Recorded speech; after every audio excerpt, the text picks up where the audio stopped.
Everyone, इस video में मैं आपको एएफएमसी की जो फर्स्ट डे एग्जामिनेशन है, स्क्रीनिंग टेस्ट, मैं उसके बारे में इस वीडियो में एक्सप्लेन करूंगा और एक छोटी से छोटी बात को बताऊंगा। जहाँ भी दिक्कत आ सकती है मैं उस बात को पहले ही आपको बताऊंगा, क्योंकि मैं 29 जुलाई को ही एएफएमसी का स्क्रीनिंग दे चुका हूँ। मैं सबसे फर्स्ट बैच में ही था, सो मेरी सारी चीज़ें सबसे पहले पहले हो रही थी। 29 जुलाई एक ब्यूटीफुल सा डे था मेरे लिए, क्योंकि मैं उस दिन बहुत दिनों से जिस चीज़ के लिए मैंने सोच रखा था, आखिर वो दिन आ ही गया था। मैं 29 जुलाई को एएफएमसी कैंपस में गया। मुझे मेरे भैया ने ड्रॉप करा। मैं वहाँ पर सबसे पहले अंदर गया। फिर एक तो मैंने बच्चों से मुलाकात की, अच्छे दोस्त बन गए वो। फिर बाद में फिर हम अंदर गए और हमें 7 बजे रिपोर्टिंग टाइम थी, सो मैं 7 बजे पहुँच गया था कैंपस में। फिर वहाँ पर हमें हम सारे बच्चों को एक ऑफिसर ने बुलाया और उन्होंने समझाया। जो भी डे 1 की इंस्ट्रक्शन थी उसके बारे में उन्होंने हमने हमें अच्छे से बताया। उस दिन क्या क्या होने वाली है, रूल्स एंड रेगुलेशंस बताए। जैसे कि उन्होंने बताया सबको मोबाइल साइलेंट में रखना है। यदि मोबाइल का कोई भी रिंगटोन सुनाई देता है या किसी का अलार्म बजता है तो उसी समय उसको बाहर कर देंगे वो। ऐसी कड़ी धमकी दी उन्होंने। फिर अंदर गए हम और डॉक्यूमेंटेशन का प्रोसेस स्टार्ट हुआ। जैसे कि आपने देखा होगा, वहाँ जो उसका इन्फॉर्मेशन बुलेटिन है उसमें लिखा हुआ है 16 स्टैम्प साइज फ़ोटो और 16 आपको पासपोर्ट साइज फ़ोटोग्राफ ले जानी है। लेकिन उतने की ज़रूरत नहीं पड़ती है, बस मुश्किल से 2 या 4 स्टैम्प साइज फ़ोटोग्राफ ले जाएं और 4 आप पासपोर्ट साइज फ़ोटोग्राफ ले जाएं, उससे आपका सारा काम हो जाएगा। फिर हम सारे फॉर्म फिलअप करने के बाद जब अंदर गए तो हमें 2 डॉक्यूमेंट्स दिए गए, तो पतले पतले बुकलेट्स दिए गए। उन बुकलेट्स को हमें फिलअप करना था और जो एक हमें हॉल में ले जाया गया, जहाँ पर बहुत सारे हेल्प हेल्प के लिए आपको सारे एम मिल जाएंगे, जो कि आपको बुकलेट फिलअप करने में आपकी मदद करेंगे। यहाँ कहीं भी दिक्कत आए, छोटी से छोटी दिक्कत भी आप उनसे पूछ सकते हैं, कोई इशू नहीं है। लेकिन हाँ, कुछ भी गलती कर नहीं समझ में आ रहा, आप सीधे उनसे पूछ लें, वरना बाद में प्रॉब्लम हो जाएगा। वो वहाँ पर हेल्प करने के लिए ही होते हैं, दे आर वेरी पोलाइट। फिर वो सारे डॉक्यूमेंट्स फिलअप करने के बाद उन डॉक्यूमेंट्स में बेसिकली ये होता है कि आपके 10th में कितने मार्क्स आए, 12th में कितने मार्क्स आए, क्या आपको पहले से कोई हेल्थ इश्यू है, या फिर आपके पूरे फैमिली के बारे में उसमें पूछा जाता है। और फिर उसके बारे में ये भी है कि आप कौन कौन सा डॉक्यूमेंट्स लेकर के आए हैं, कौन कौन सा डॉक्यूमेंट्स जो कहा गया है और आप नहीं लेकर के आए हैं। बस बेसिकली आप पर्सनल इन्फॉर्मेशन उसमें जानना चाह रहे हैं एफ एम सी। फिर आप उसके बाद फिर से एक डॉक्यूमेंट वेरिफिकेशन के लिए जाएंगे और वहाँ पर एक जगह आपके जो फोटो कॉपी वाले डॉक्यूमेंट्स हैं, आप कौन कौन से डॉक्यूमेंट्स लाए हैं, वो सारे डॉक्यूमेंट्स आपको एक क्लर्क्स जो है वो वेरीफाई करेंगे। तो सबसे पहले यदि आपके पास सारे डॉक्यूमेंट्स रेडी ना हो फिर भी कोई टेंशन की बात नहीं है, क्योंकि वो जो आप एडमिशन के टाइम भी जो डॉक्यूमेंट्स आपके पास नहीं हो, आप एडमिशन के टाइम भी उसको आप सबमिट कर सकते हैं। वैसे कोई बड़ी इश्यू नहीं है। फिर ओरिजिनल डॉक्यूमेंट्स वेरिफिकेशन के लिए ले जाया जाएगा। वहाँ से सब कुछ वेरीफाई होने के बाद फिर उसके बाद हमें आगे के प्रोसेस के लिए ले जाया गया, जैसे कि हमारा ईसीसी के लिए। फिर उन्होंने हमारी ब्लड सैंपल ली, फिर उन्होंने हमारी यूरिन की सैंपल ली। ये सब में तकरीबन तकरीबन हमें तकरीबन 45 मिनट्स तो लग ही गए थे।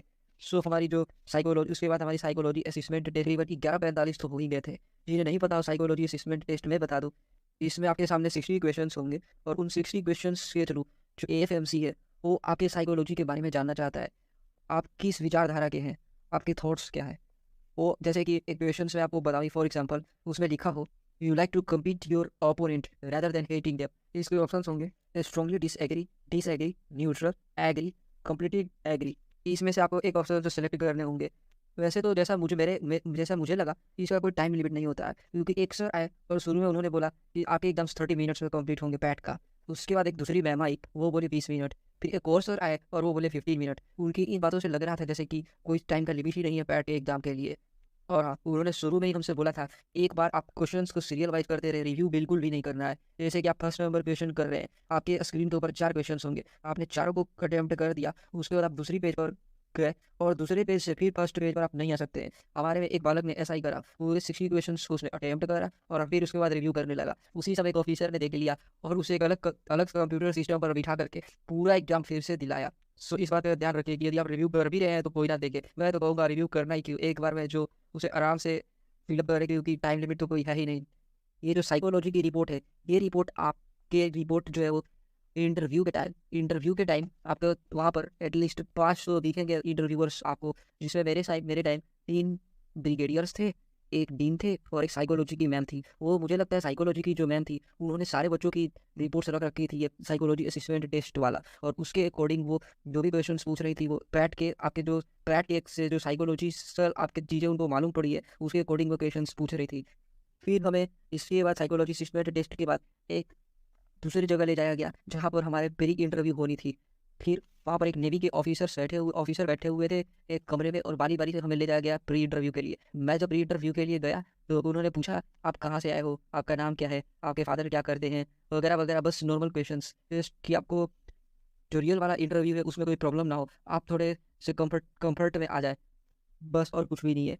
फिर उसके जस्ट साइड में ही हमें रियल इंटरव्यू के लिए ले जाया गया, जहाँ पर हमें बारी बारी से एक एक करके हमारा हमें मैं फर्स्ट स्काउट के 7वें नंबर में, 7वें नंबर, हो सकता है आपको नहीं पता स्काउट क्या होता है। तो जो बच्चे होते हैं ना, जैसे फर्स्ट डे में 2 बैचेज बनी हुई थी, तो दोनों बैचेज में जितने बच्चे आए थे 15-15 बच्चों की ग्रुप्स बना दी गई थी, और उन ग्रुप्स को वहाँ पर स्काउट कहते हैं। और उस स्काउट के लीडर जो होते हैं वो AFMC की तरफ से होते हैं, जो आपको हर एक चीज़ के लिए गाइड करेंगे, कब क्या करना है, जैसे आपको कहीं भी जाना है तो वो ले जाएंगे, उनके अंडर में ही आपको काम करना होगा जो भी करना है।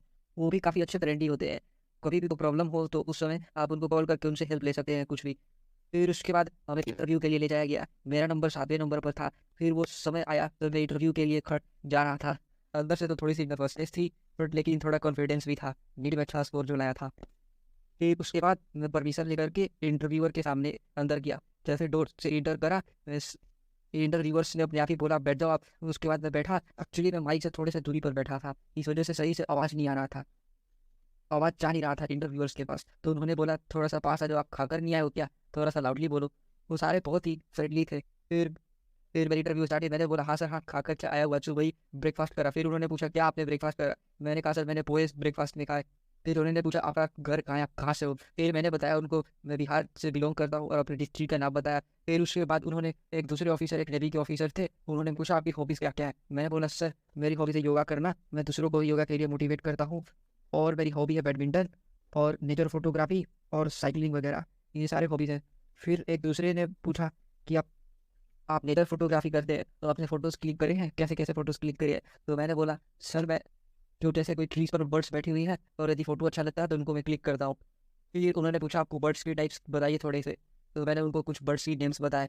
फिर एक दूसरे इंटरव्यूअर ने पूछा ये जो मॉडर्न डे और एंशिएंट डे में कैमरे का डेवलपमेंट हुआ है, जैसे कि एक मोबाइल से फोटोग्राफी कर रहे हैं और एक आप DSLR से फोटोग्राफी कर रहे हैं, तो दोनों में क्या एडवांसमेंट हुई है, इसके बारे में उन्होंने पूछा। फिर मैंने उसका आंसर किया। फिर उसके बाद एक दूसरे जो कॉलेज बिल्डिंग थे उन्होंने पूछा मेरे से कि आप बैडमिंटन नहीं खेलते हैं, तो आप कुछ बैडमिंटन प्लेयर्स का नाम बताइए। तो मैंने कुछ बैडमिंटन प्लेयर्स का नाम बताया। फिर उन्होंने किसी एक लेटेस्ट प्लेयर जो कि काफ़ी ट्रेंडिंग में चल रहा है, उसका मुझे नाम तो नहीं याद, बट उन्होंने उसके बारे में कुछ पूछा मुझसे। तो मैं सॉरी सर मुझे इसके बारे में बिल्कुल भी आइडिया नहीं है।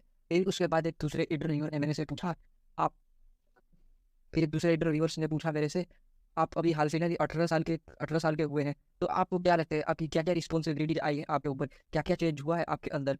फिर मैंने एक फनी सा दो तीन आंसर दिया। सबसे पहले तो बोला सर मैं तो वोटिंग कर सकता हूँ, और थोड़ा सर 18 ईयर कम्प्लीट हो जाता है तो थोड़ा फैमिली में लगता है लोगों को मैच्योर हो गया है बच्चा, तो हमारी बात नहीं मानने लगते हैं लोग, थोड़े बहुत हमें थोड़ी इज्जत मिल जाती है फैमिली के अंदर में।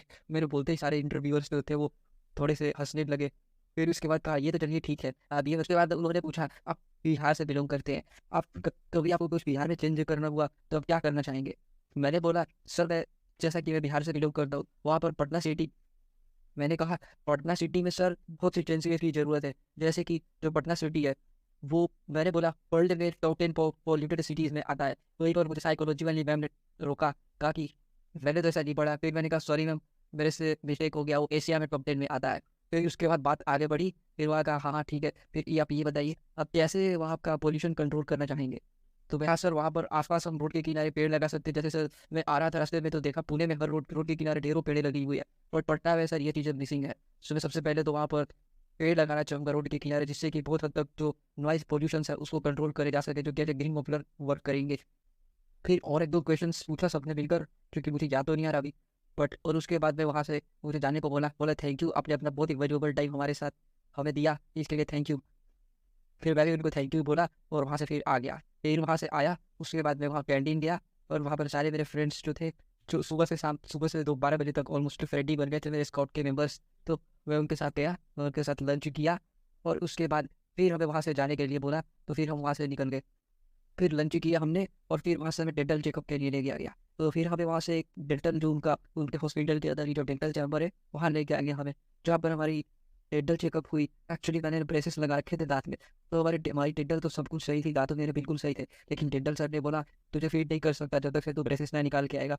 फिर उसके बाद फिर मैंने एक ऑफिसर से बात करी, और उन्होंने कहा कि ठीक है रुक जाओ मैं एक बार देखता हूँ। फिर उसके बाद वो ऑफिसर अंदर गए और जो डेंटल वाले डॉक्टर थे उनसे बात करी। फिर थोड़ी देर बाद वो आए और वो चल तेरे ब्रेसेस यही निकलवा रहे हैं। फिर उसके बाद मैं अंदर गया और वो काफ़ी एक्सपीरियंस्ड डेंटल डॉक्टर थे। उन्होंने एक बार में सारे ब्रेसेस निकाल दिए, दांत ब्रेसेस मतलब दांत में जो पिन लगता है ना, तो वो वाले। फिर उसके बाद मैं एक्सरे के लिए गया। तो उसके बाद हमारी एक्सरे ली उन्होंने, जो हमारे वो रिंग टेस्ट थे, रिंग टेस्ट की उन्होंने इमेज ली। और उसके बाद हमारा डे वर्क कंप्लीट हुआ। फिर डे सेकंड डे के लिए बुलाया गया, क्योंकि पूरी तरीके से मेडिकल था। बोल लिया उन्होंने medical body checkup, full body checkup.